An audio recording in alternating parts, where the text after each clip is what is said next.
ಎಲ್ರಿಗೂ ಶುಭೋದಯ.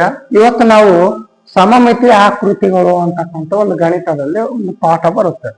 ಆ ಸಮಮಿತಿ ಆಕೃತಿಗಳು ಅಂದ್ರೆ ಏನಪ್ಪಾ ಅಂತಂದ್ರೆ, ನಾವು ಮಡಿಸಿದಾಗ ಅಥವಾ ಭಾಗ ಮಾಡಿದಾಗ ಸೇಮ್ ಬರಬೇಕು, ಒಂದಕ್ಕೊಂದು ಏನಾಗ್ಬೇಕಂದ್ರೆ ಹೊಂದಿಕೆ ಆಗ್ಬೇಕು. ಈಗ ನಾವು ಈ ಒಂದು ಚಿಟ್ಟಿಯನ್ನ ಭಾಗ ಮಾಡಿದಾಗ ಅಥವಾ ಹಿಂಗ ಮಡಿಸಿದಾಗ ಅವೆರಡನ್ನು ಏನಾಗ್ಬೇಕು, ಮ್ಯಾಚ್ ಆಗ್ಬೇಕು.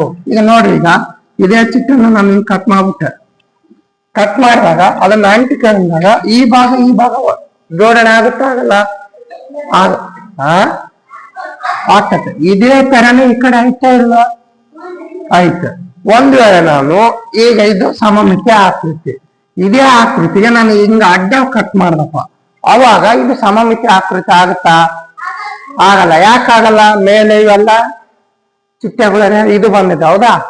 ಸೊ ಇಲ್ಲಿ ಬಂದಿಲ್ಲ, ಹಾಗಾಗಿ ಇದು ಸಮಮಿತಿ ಆಕೃತಿ ಆಗಲ್ಲ. ಹಿಂಗ ಹಾಕಿದಾಗ ಯಾವಾಗ ಸಮಮಿತಿ ಆಗುತ್ತೆ ಅಂದಾಗ ನಾವು ಜೋಡಿಸಿದಾಗ ಪರಸ್ಪರ ಸೇಮ್ ಇತ್ತಪ್ಪ, ಹೊಂದಿಕೆ ಆಗ್ತಿತ್ತಪ್ಪ ಅಂದಾಗ ಮಾತ್ರ ಏನಾಗುತ್ತೆ, ಅದು ಸಮಮಿತಿ ಆಕೃತಿ ಆಗ್ತದ.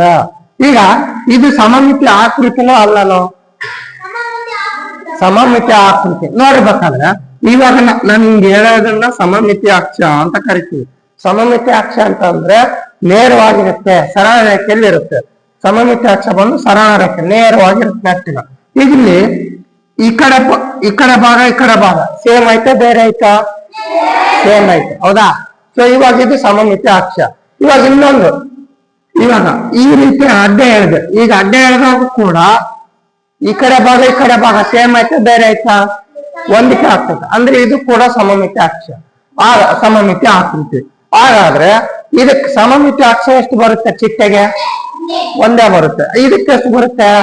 ಎರಡು ಬರುತ್ತೆ. ಈಗ ಹಾಗಾದ್ರೆ ಇದು ಸಮಮಿತಿ ಆಕೃತಿನ, ಹೌದಾ? ಇಂಗ್ಲಿಷ್ ನಲ್ಲಿ ನಾವು ಸೆಮಿಟ್ರಿ ಅಂತ ಕರಿತೀವಿ, ಸೆಮಿಟ್ರಿ ಡಯಾಗ್ರಾಮ್ಸ್ ಅಂತ ಕರಿತೀವಿ. ಕನ್ನಡದಾಗ ಸಮಮಿತಿ ಆಕೃತಿಗಳು ಅಂತ ಕರಿತೀವಿ, ಇಂಗ್ಲಿಷ್ ನಲ್ಲಿ ಸೆಮಿಟ್ರಿ ಡಯಾಗ್ರಾಮ್ಸ್ ಅಂತ ಕರಿತೀವಿ. ಈಗ ಇದಕ್ಕೆ ಸಮಮಿತಿ ಅಕ್ಷ ಎಳಿಬೋದಾ? ಈ ಕಡೆ ಸಮಮಿತಿ ಆಯ್ತಾ?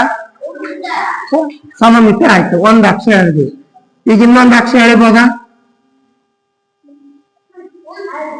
ಎಷ್ಟು ಅಕ್ಷರಗಳನ್ನ ಎಳೆದ್ವಿ ನಾವು? ಎರಡು ಅಕ್ಷರಗಳನ್ನ ಎಳೆದ್ವಿ. ಈಗ ಸಮಮಿತಿ ಆಯ್ತಾ? ಹೆಂಗ ಆಗ್ತದ? ಇದಕ್ಕೆ ಇದು ಏನಾಯ್ತು? ಒಂದಕ್ಕೆ ಆಗತ್ತಿಲ್ಲ. ಅರ್ಥ ಆಗ್ತಿದಿಲ್ಲಪ್ಪ? ಈಗ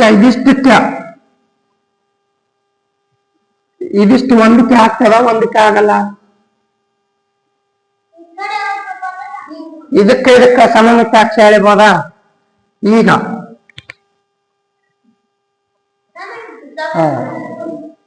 ಇದಿಷ್ಟಕ್ಕೆ ನೋಡ್ರಿ, ಇದು ಸಮಮಿತಿ ಆಯ್ತು, ಹೌದಾ? ಸೊ ಅಂದ್ರೆ ಇದಕ್ಕೆ ಸಮಮಿತಿ ಅಕ್ಷಗಳು ಎಷ್ಟು ಬಂದವು?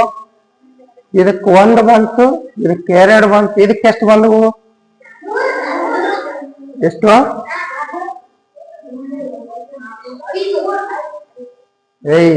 ಒಂದು, ಎರಡು, ಮೂರು. ಎಷ್ಟು ಬಂದವು ಅಕ್ಷ? ಮೂರು ಸಮಮಿತಿ ಅಕ್ಷ. ಹೆಂಗ? ನಾಲ್ಕು, ಇದೊಂದು, ಎಷ್ಟು?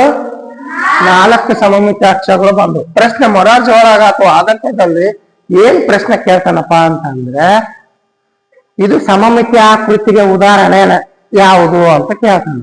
ಮೂರು ತಪ್ಪು ಕೊಟ್ಬಿಡ್ತಾನ, ಒಂದು ಕರೆಕ್ಟ್ ಕೊಡ್ತಾನ. ಆಮೇಲೆ ಇದಾಯ್ತು. ಇನ್ನೊಂದು ಪ್ರಶ್ನೆ, ಸಮಮಿತಿ ಅಕ್ಷಗಳು ಎಷ್ಟಿವೆ? ಈ ಆಕೃತಿಗೆ ಸಮಮಿತಿ ಅಕ್ಷಗಳು. ಈಗ ಅಲ್ಲಿ ಒಂದು ಚಿತ್ರ ಕೊಟ್ಬಿಡ್ತಾನಪ್ಪ. ಈ ಚಿತ್ರವನ್ನು ಕೊಟ್ಟು ಈ ಆಕೃತಿಗೆ ಸಮಮಿತಿ ಅಕ್ಷಗಳು ಎಷ್ಟು ಬರುತ್ತವೆ? Option A 4, option B 6, option C 2, option D 8. ಈ ಆಕೃತಿಗೆ ಸಮಮಿತಿ ಅಕ್ಷಗಳು ಎಷ್ಟು ಬರುತ್ತವೆ? ಎಷ್ಟು ಅಕ್ಷಗಳು ಬರ್ತವೆ? 4, ಹೌದಾ? ಆಪ್ಷನ್ ಯಾವುದು?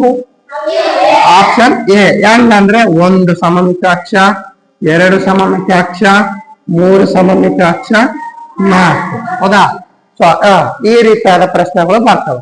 ಆಮೇಲೆ ಇಲ್ಲಿ ಇವಾಗ ಒಂದ್ ವೇಳೆ ಇದನ್ನೇ ತಗೊಂಡ್ಬಿಡೋಣ. ಈಗ ಇಲ್ಲಿ 4